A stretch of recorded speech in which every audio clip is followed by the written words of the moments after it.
You are listening to I Am Refocused Radio with your host, Shamaya Reed. This show is designed to inspire you to live your purpose and regain your focus. And now, here's your host, Shamaya Reed. Welcome to I Am Refocused Radio. Once again, we are here today, and today have another show lined for y'all. Today, we have our special guest, Mark Motsenbocker. He is an author of Searching for Father, a moving exploration of grief, healing, and the quiet mentors we meet along the way. After losing both parents at a young age, especially the absence of his father, Mark began a journey not just to understand what was lost, but to discover what could still be found. His book isn't just about a personal boy, it's about all of us, about the unseen threads that connect us all, about how a gesture, one moment of kindness can be something that can leave a major impact on one's life. We all need mentors. And when it comes to finding a father figure, this is going to be a powerful story that I think will enforce what it means to have a human connection. So without further ado, I'm going to land this plane and welcome our guest to the show, Mark. How you doing today, man? Good, man. I really appreciate the opportunity to be with you. You know, I spent time reading through all your accolades and marvelous reviews.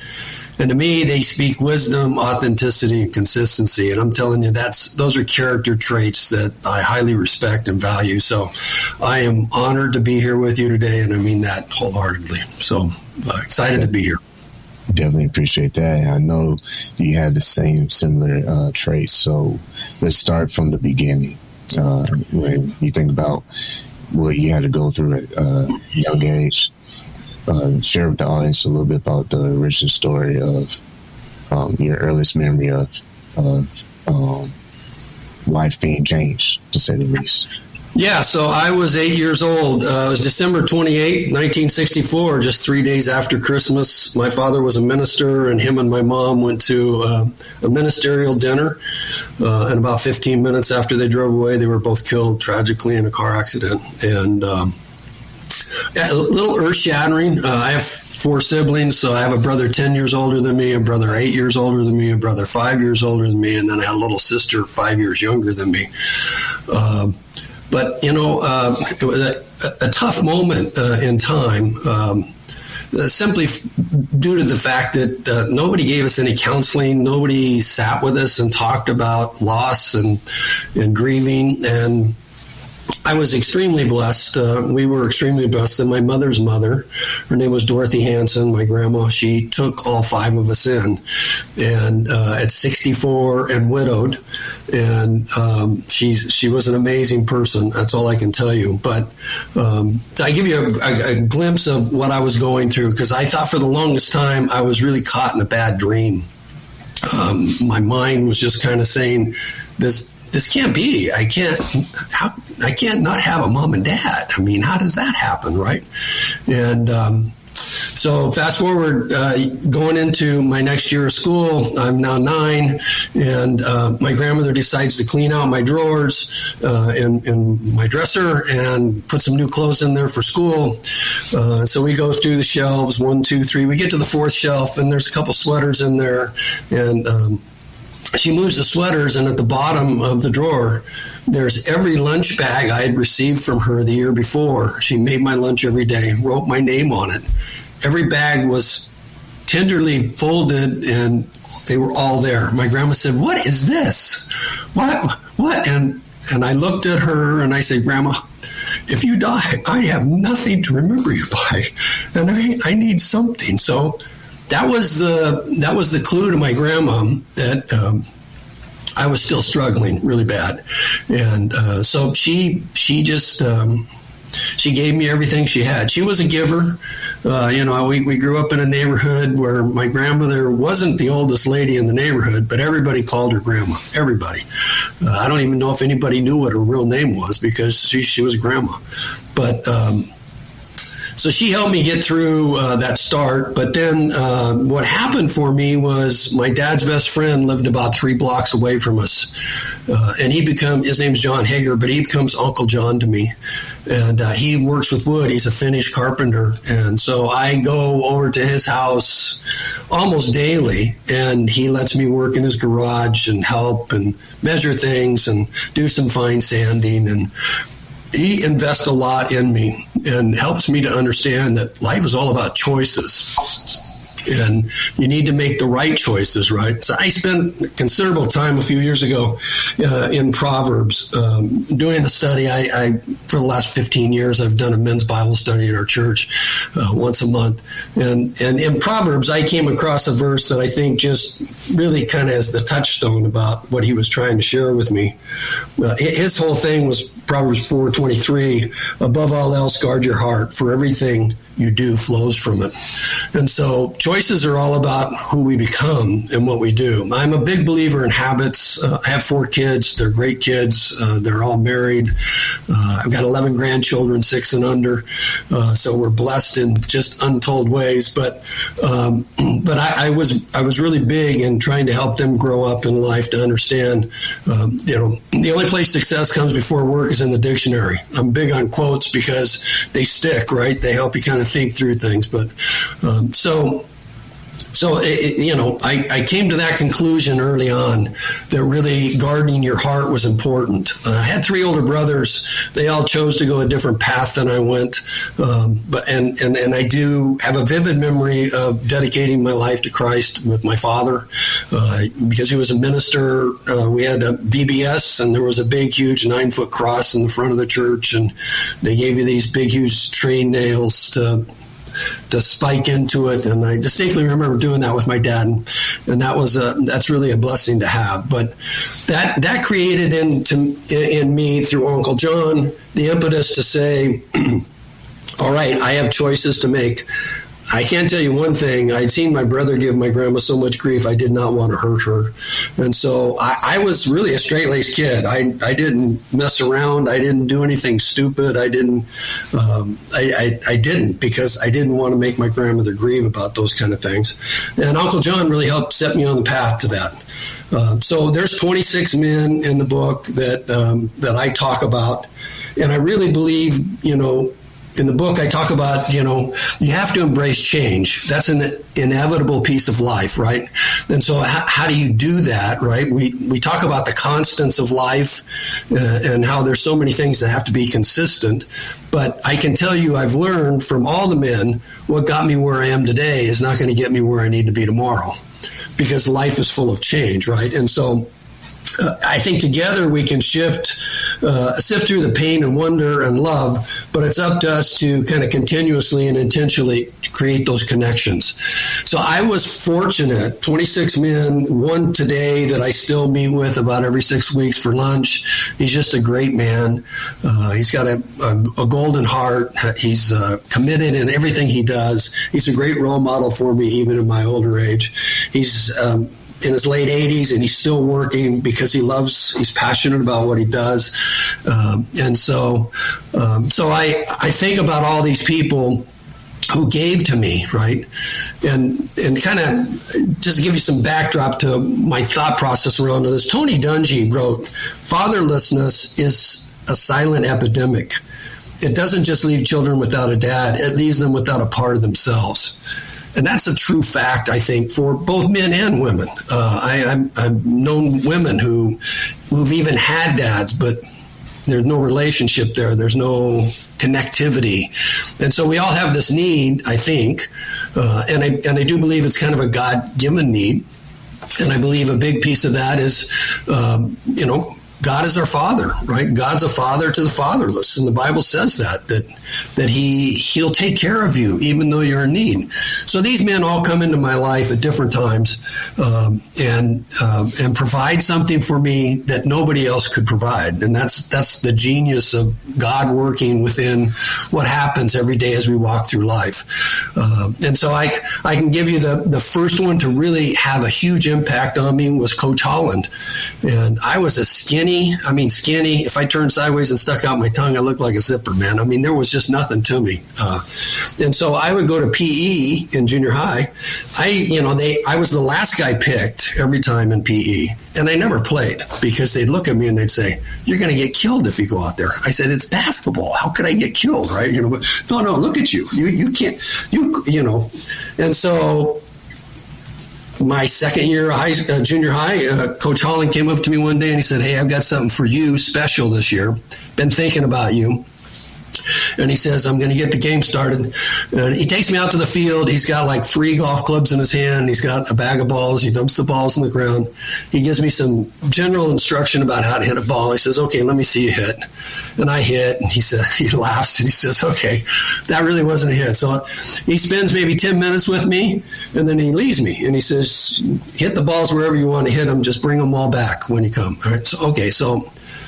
So he starts, I go to his office when class starts. I get the clubs, I get the balls, I go out to the field. He comes out and we talk. He makes comments. He gives encouragement. Then at the end of the year, I get called to the office one day, and here's Coach with the vice principal. And he says, "Hey, we bought you a set of clubs because I think you have a lot of promise." And I was blown away. I mean, I was just totally stunned, right? So I take those clubs home. He meets with me at a 9-hole chip and putt, sets me up with the owner, knows him, a couple of guys there that work there. And I go every day. I throw my paper routes. I have 2 paper routes. I throw my paper routes, and then I go to the golf course. And that's all I do. I chip and putt. Older guys come by and they say, "Hey, you're doing pretty good. You want to play golf with us today? We need and they pay for me to play. The guy there lets me take the balls and put them in baskets, and he lets me play occasionally. Long story short, I come back in the fall. Coach comes up to me and says, "How'd you do?" I said, I think I did pretty good. I don't know, but he says, "Well, let's go out today." Brings a set of jump ropes, right? And he builds these boxes, 30 yards out, 40, 60 yards out, 90 yards out. And then he drops 6 balls and he says, "Let me see how many of the 6 you can get in the first box." And they all bounced in there, but only 4 stayed. And he looks at me and he goes, "That's pretty impressive." I said, "Well, it's pretty close though, too." I said, "It's further out here." He laughed. Anyway, I hit him, and the 90-yard one, I think I got 2 in it, and some didn't even come close, right? But he looked at me and said, "You have the potential to be great." I can't tell you what that feels like to a kid who has nobody that says that to him. They just, you just don't get that experience. So he taught me all about determination, all about habits. You reap what you sow, you develop this stuff. And so that's the essence of what happens, story after story after story. And they come at different times in my life.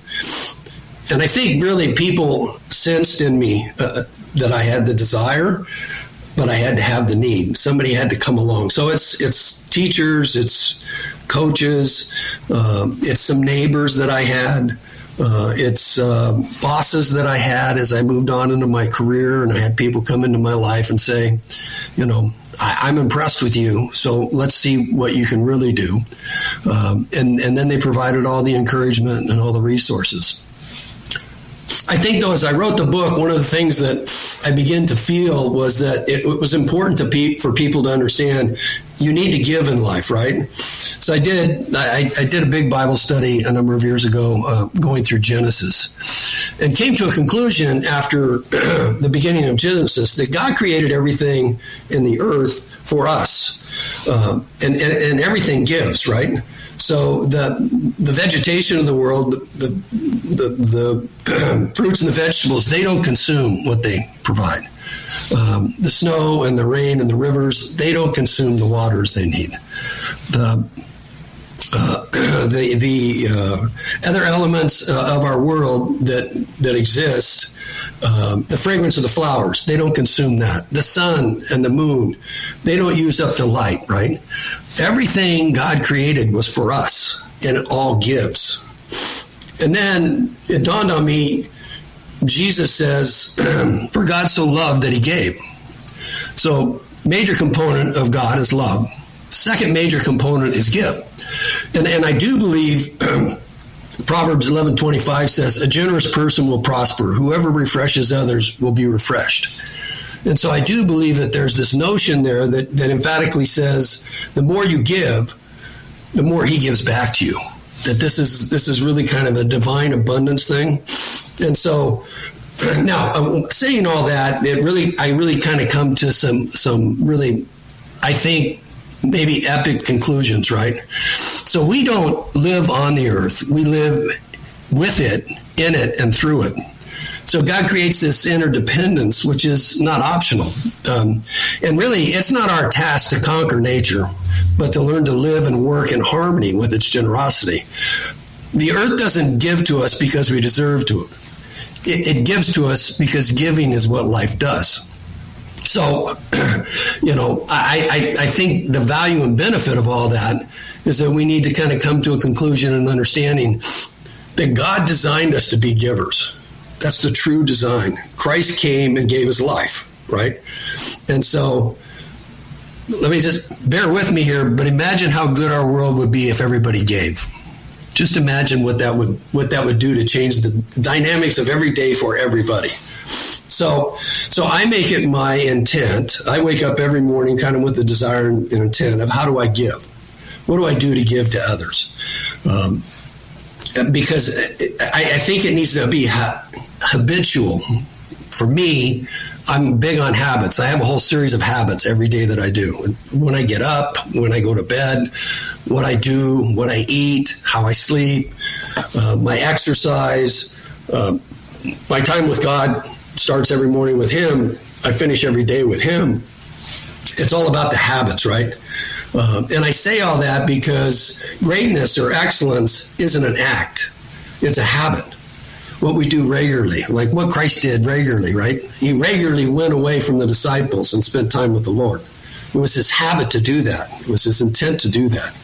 And so this whole process that we have of giving, I think, is the benefit. And the other side of it is we need to be receivers too, because people can give to you, and you can shun that giving, and you miss out then on the great opportunity. Winston Churchill said, "To each there comes in their lifetime a special moment when they are figuratively tapped on the shoulder and offered the chance to do an incredibly special thing, unique to them and fitted to their talents. What a tragedy if that moment finds them unprepared or unqualified for what could have been their finest hour." And I say that and share that because I believe I was with these men in their finest hour. They were there to give me the essence of what God knew I needed, and it was truly valuable. It was just priceless, right? I mean, and so, how does the giving work for people? That's a question people ask me sometimes. So what does that look like, Mark? I give you a quick example. I lived in a neighborhood. All the homes were set 75 yards from the street. 75 yards, that's 3/4 of a football field. Beautiful neighborhood. Big lawns and lush, just magnificent. And I thought it was pretty cool. I will tell you, the very first time it snowed there, and I had to shovel 75 yards of a 2-wide driveway, I didn't quite have the same opinion about how cool it was, right? Because that was a lot of work and a lot of labor. But I live in a cul-de-sac. There's 6 homes in the cul-de-sac, and got to know everybody fairly well. I come home one evening. It's winter. It's cold. I know the couple across the street. They don't have any kids at home.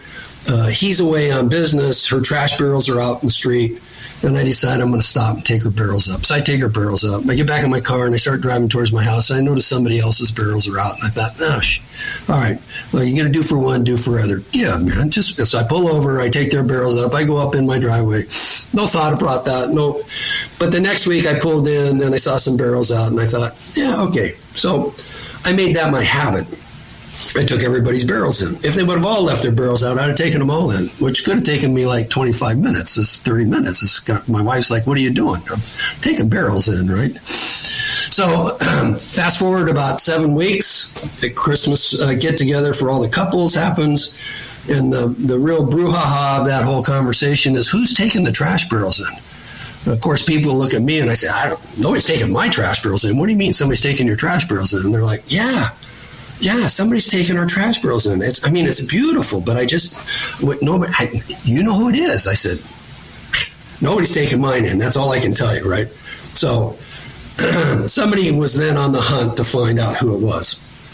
About 2 weeks later, I'm away on business. I call in the evening to talk to my wife, and she says, hey, somebody took our trash barrels up. What do you think? I go, well, that's kind of strange. Now, who else is somebody else, giving, right? So here it comes full circle, right? Fast forward, then another 3 weeks, I come home one day. My wife says, look at what I found in the mailbox. And it's a card. You open the card and said, thanks for being the trash guy. You are really special. And there's a gift card in there. I'm thinking, I'm not doing this for anything. I just want to give. I just want to love my neighbor as myself. That was the whole premise behind what would I want somebody to do for me that I can do for them. So the practicality of that is just that, right? Recently, I'm walking down the street. As I'm walking down the street, I'm watching this girl. She's got a flat tire. And she's not trying to loosen the bolt on the tire. She's trying to tighten it up. And so I stop and I say to her, it would work a lot quicker if you tried to pull the other way. She goes, what do you mean? I said, you're going the wrong direction. So then I walked over and I showed her. She must have been pushing on this one nut for about 10 minutes because it took me forever to get it loose. But I got it loose, and she was like, oh, my word, I was going the wrong way. I loosened another one. I looked at her and I said, so that's how it works. I said, do you want me to help you? She goes, oh, no, I called my boyfriend already. But what you did is beautiful because he now won't think I'm so stupid. Or I said, well, I didn't say you're stupid. She goes, no, I know. You're very nice. Thank you so much. So, but you can leave. My boyfriend's coming and it'll be a better thing for us. I said, okay. So it's just those kind of things where life presents every day an opportunity for you to be giving. It does. And I had somebody say, what do you do with homeless people? I said, well, I don't do it all the time, but for a time, because I traveled all around the city in which I work pretty regularly, about gift cards to McDonald's or Carl's Jr. or whatever. And when somebody said, I need money, I'd put the window down and they'd say, here, this will get you $5 worth of food. And they were appreciative. I think they would have preferred cash, to be honest. But I said, it's usable today, tomorrow, whenever you want to use it. It doesn't ever go bad, right? So I think there's opportunities to do that. But I think it needs to be more intentional. I'm not so much of random acts of kindness. I believe giving is a thing that you need to think through and do purposefully, because that's what God wants us to do. He wants us to be intentional in what we do. I kind of rambled a lot of different directions there from the start, but that's kind of the essence of what I believe is really important for us. I do believe, I think the other thing that is profound for everybody to think about, I do believe we live more in a meism society. I think it's a lot of I, me, and mine in our world today. And that's a generalized statement that I don't like to make very much. But I do think people are kind of consumed with, what do I get out of everything? And so that's a difficult thing to kind of work through because, can you do the right thing for people in a world that is so self-focused? I believe you can. I believe you can. I can give you illustrations from work where I've had to deal with people that weren't performing well, but because I questioned them about enough things at the outset of the discussion. One instance, I found out a girl's mom was dying of cancer, and she was sideways, mentally, emotionally. She was just distraught, and I asked her if I could share that with other people at work because she had not shared it with anybody, and she said, I need to think about that. And then she came back to me about 4 days later and she said, why would you want to share that? I said, because I'd like people to help you, just like I want to help you. And so she said, okay. So I shared it with several other people at work and they said, we'll do her work and she can stay home with her mom on those days she's got treatment. And we don't want anything for that. We'll just do her work. We'll make sure it all gets done. We'll stay later, come in earlier, whatever we need to do. And so those are the magnificent things that happen in life sometimes when you're really searching and seeking to be a giver. And I do believe God truly wants us to be that. That's I think it's an epic element of our faith. Once again, been listening to Refocused Radio and watching this online. I would say in closing, because this was a good episode for me to just kind of sit back and listen.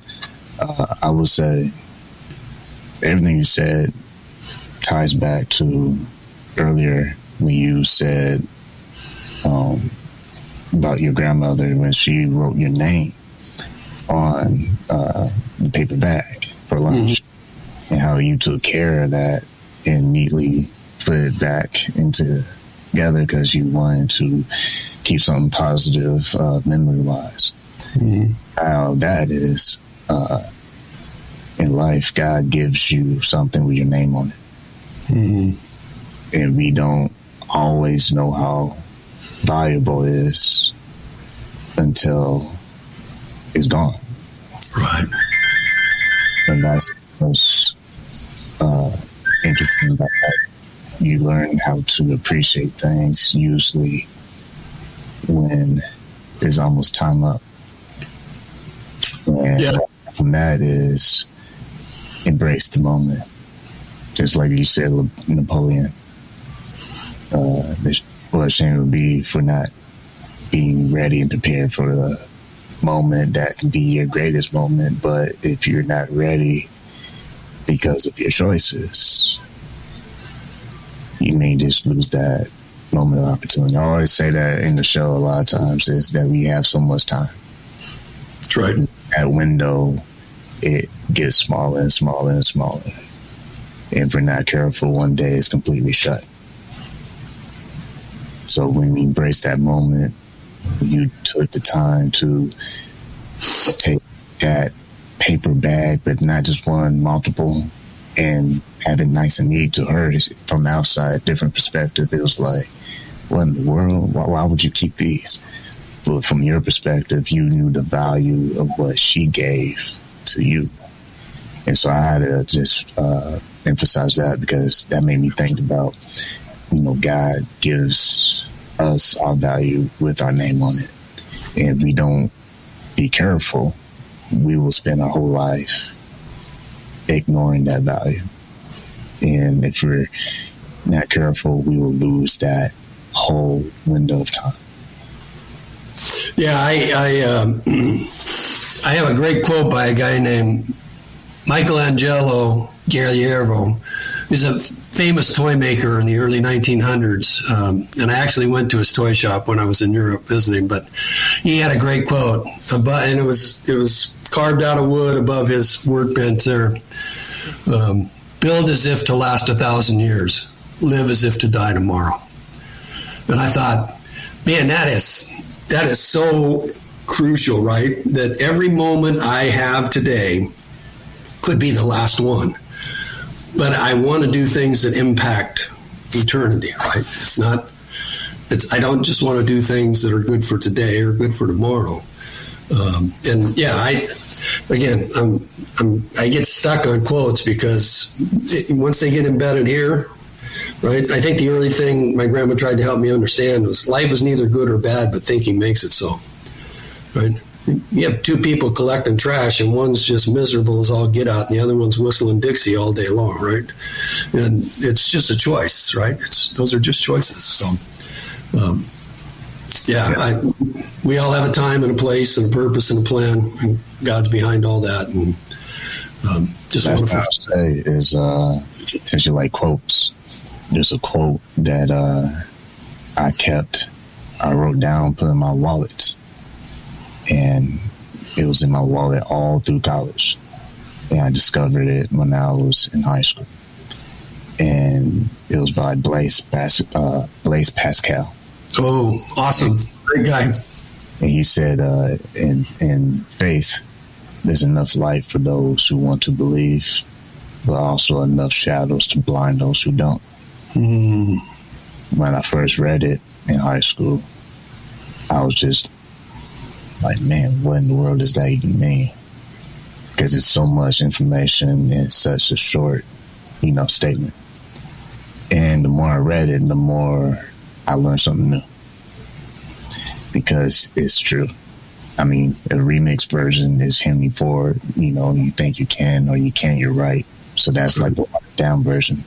But the Blaise Pascal version is basically, no matter what situation comes your way in life, it's like faith. There's enough light to get you through, or there's enough shadows for you to be distracted by any opportunity. So again, to your point, if you're not prepared, you're not ready for the moment, it's part because someone is distracting you and you're allowing it to have your full attention. Exactly. So with that said, I love when shows like this, episodes are unique. Threw my questions out the window. They had no need for that. I always tell people, I never fight that, because you might have missed the moment. So after doing this for all these years, you learn to let the moment take care of itself.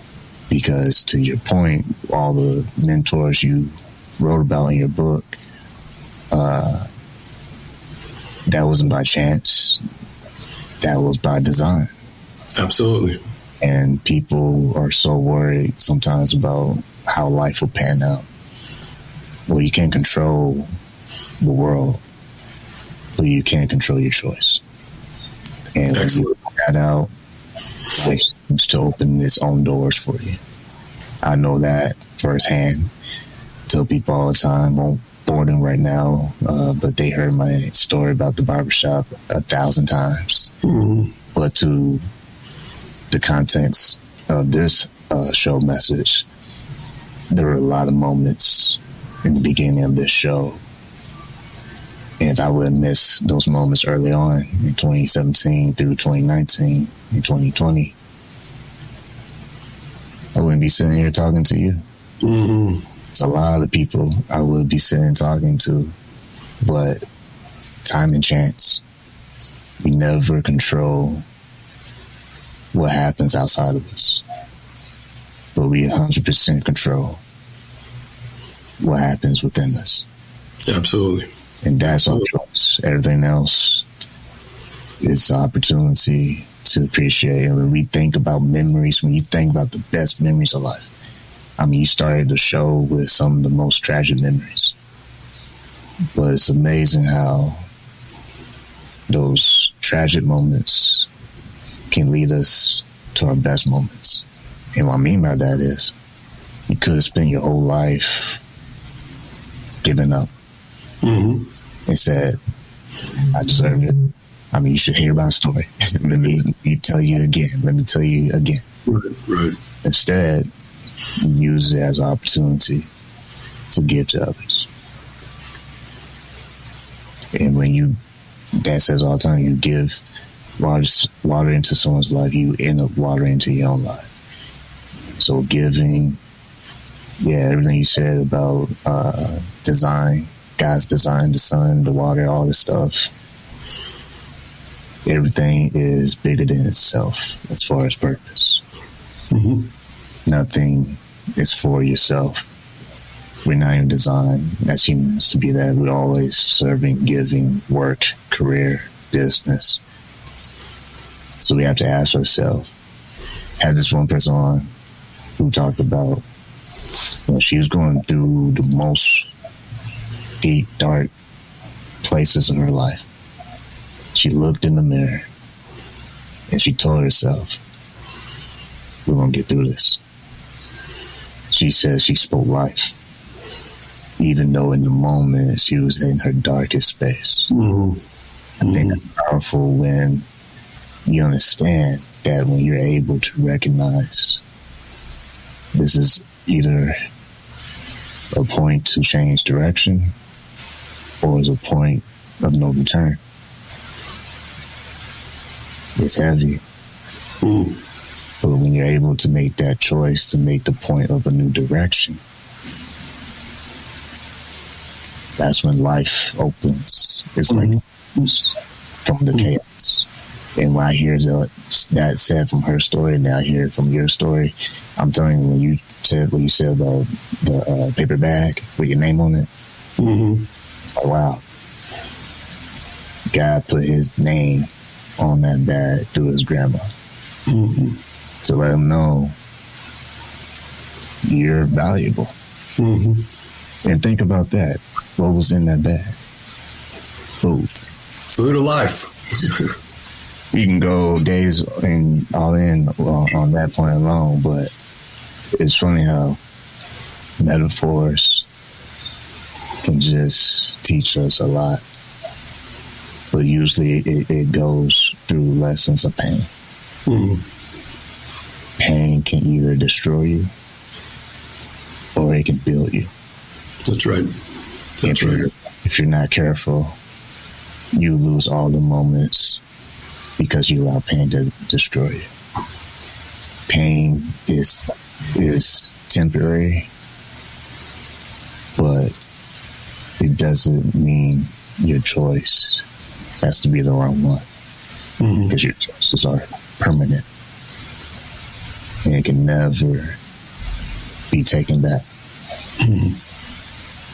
So when you understand that pain is necessary for growth, then you learn to embrace it so you can get to the next stage, because that's your foundation. It's not the spotlight. The spotlight on reveals what's already been there the whole time. And with that said, how can people get a copy of your book, man? So I'm online. They can hit me at Facebook. They can hit me on LinkedIn. I do have a website, New Dimensions, INTL Co. is what it is. And so I got some stuff on there. I'm on Pinterest. I haven't really been propagating it much. It's kind of strange. I know the book has meaning and value to people who are in need. I know that for a fact. I've had some people contact me already and say, this gave me insight and hope to something I didn't think I had any hope for, right? So I know there's value in that way, but I've got a great aunt that's 99 years old, and my wife run out to take care of her about weekly, and so it's end of the day, God's got a plan here. So, and I'm open and patient and willing and waiting. But all I've chosen to do, I'm semi-retired. I'm helping out at a couple of colleges and doing some mentoring, starting a mentoring program at our church. But I'm open to helping facilitate people's success. I've done a lot in my career, fulfilled a lot of different roles. God just gave me opportunities left and right, and so I'm willing to help people. And I say in the book, if you contact me, I'll get back to you, and I will. And I'm not looking to. I'm looking to help people. I'm looking to give, right? I mean, that's all I want to do. So I've got a student that I mentored at Biola University who's from the Czech Republic, and we Zoom now to the Czech Republic, or he Zooms to America, whatever. But it's just very rewarding. I mean, I know he appreciates the discussions, and I'm wide open to try and help him and encourage him and find a greater way to bring glory and honor to God. And that happens in every element of our life and every phase of our life. There's opportunities for that. So yeah. Iron sharpens iron. So that's a whole nother 30-minute conversation. But to wrap this up, I would say those who are listening to I Am Refocused Radio and watching us online, make sure you go support, get his book. Might have to have him back on in the future. But until then, like I always want to say to you, Mark, thank you for your time, man. Thank you. It's been an honor and privilege.